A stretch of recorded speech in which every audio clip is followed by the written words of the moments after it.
In a quiet town where life moved gently and nothing ever seemed out of place, there lived a woman named Ifeoma.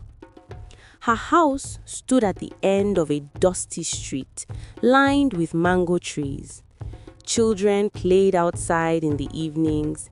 Neighbors greeted each other with warm smiles.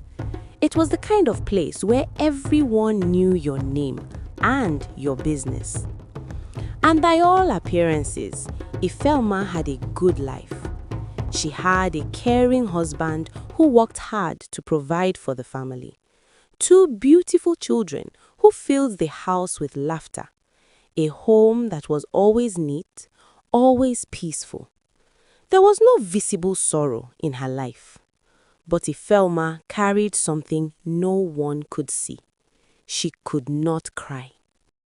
It wasn't that she didn't try. She had stood at her father's burial, watching as relatives wept openly, their grief spilling into the air like rain. She had felt nothing. No tightness in her chest, no burning behind her eyes, no tears. People had praised her. She's strong, they said. She has a heart of steel. Ifeoma smiled politely. But deep down, she knew the truth. She wasn't strong. She was empty.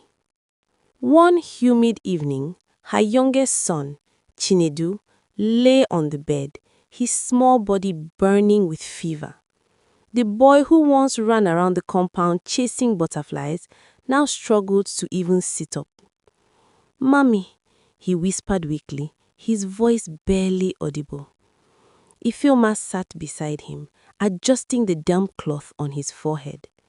Her husband paced the room anxiously, his voice breaking as he spoke to the doctor on the phone. Mommy. Doctor, please. He's getting worse. Neighbors gathered outside, murmuring prayers, their faces tight with concern. Inside the room, fear hung heavy in the air. But Ifeoma, she just sat there, watching, still, no tears. The doctor arrived and examined the child quickly. His expression grew serious. Then he glanced at Ifeoma. "Madam, are you okay?" She forced a small smile. "I'm fine." But later that night, when the house had gone quiet and everyone else had fallen asleep, Ifeoma sat alone beside her son. She stared at his fragile chest rising and falling. And for the first time, something inside her whispered, "Why can't I feel this the way a mother should?" A few days later, as Ifeoma returned from the market, balancing a basket on her head, she noticed an old woman sitting by the roadside. The woman's eyes followed her, sharp, knowing. "You are carrying a heavy dryness inside you," the old woman said calmly. Ifeoma stopped. Her heart skipped. Slowly, she turned. "How do you know that?"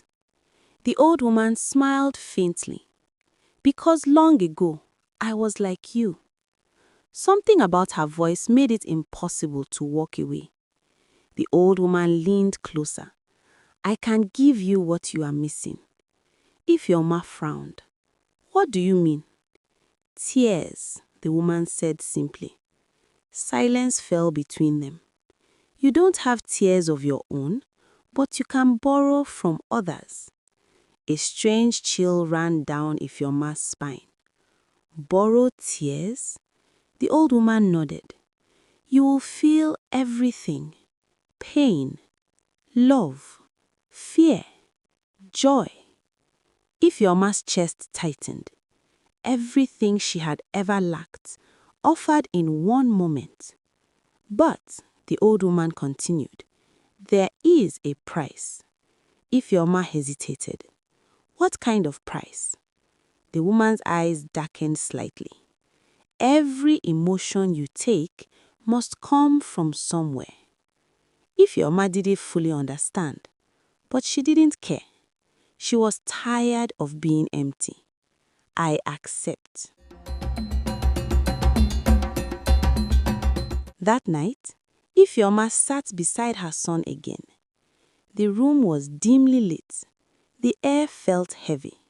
She held his small hand, and then a tear formed in her eye.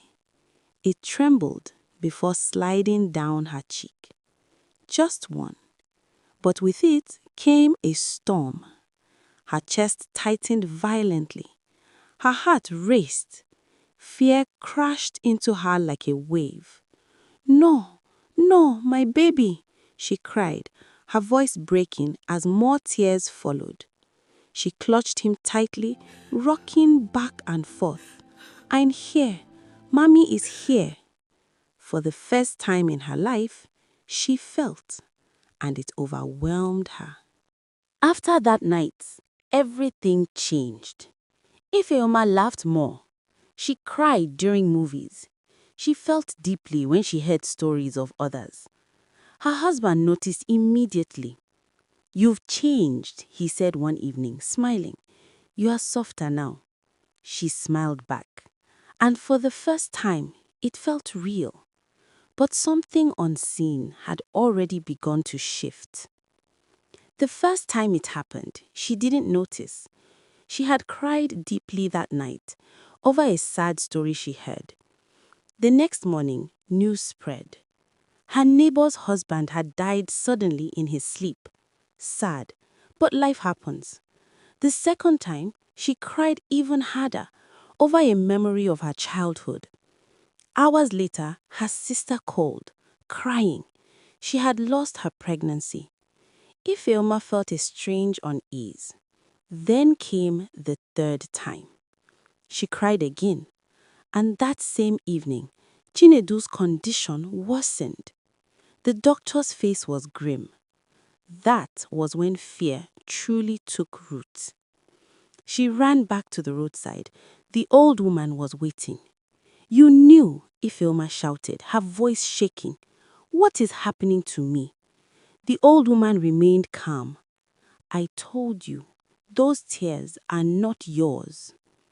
Ifeoma's breath hitched. "Every tear you cry is drawn from someone else's pain." The world seemed to spin. "No, no, that's not what you said." "You wanted to feel," the woman replied quietly. "Now you are feeling through others." From that moment, Ifeoma tried to stop. She held her breath when emotions rose. She bit her lips. She avoided anything that might make her cry. But it didn't matter. The tears came anyway. And each time they fell, something terrible followed. One night, Chinedu began to struggle for breath again. His tiny fingers clutched her clothes weakly. "Mommy!" Fear exploded inside her. Tears gathered instantly. "No, no, I must not cry," she whispered desperately. But her heart broke, and the tears came. Silence. The next morning, the house was quiet. Too quiet. Chinedu was gone. At the burial, people cried openly. Her husband collapsed in grief. Neighbors wept. But Ifeoma stood still, dry-eyed. Not because she didn't feel pain, but because she now understood the cost of feeling it. She returned to the old woman one last time. "Take it back," she whispered. "Please, I don't want this anymore." The old woman shook her head slowly. "It doesn't work like that." "Then what do I do?" Ifeoma asked, her voice hollow. The woman looked at her with quiet understanding. "You must learn to carry pain without borrowing it from others."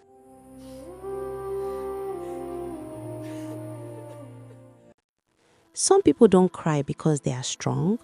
Some don't cry because they know every tear has a cost. If you had the chance to feel emotions fully, but every tear caused pain to someone else, would you still choose it? Would you rather feel nothing or feel everything with consequences? And tell me honestly, What would you have done if you were Ifeoma? Don't forget to comment, like, subscribe, and share. It helps the channel grow and make me bring more interesting stories to your screen. Thank you for watching.